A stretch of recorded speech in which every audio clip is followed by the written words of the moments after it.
লুকাচ্ছিস কেন? দাদা আমার পিছনে গুন্ডা তাড়া করেছে কিছু। আচ্ছা ঠিক আছে, তাহলে তুই লুকা।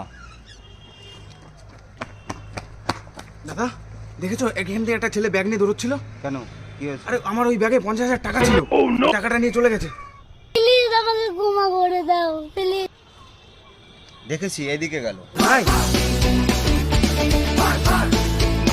এই তুই চুরি করে এনেছিস ব্যাগ? দে না, ব্যাগটা দে।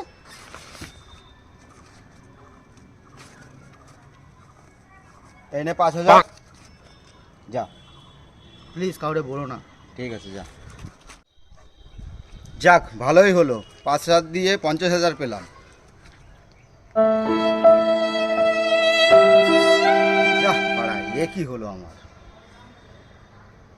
ভাই মুরগি তো ভালোই বানালাম আজ রাতে পার্টি।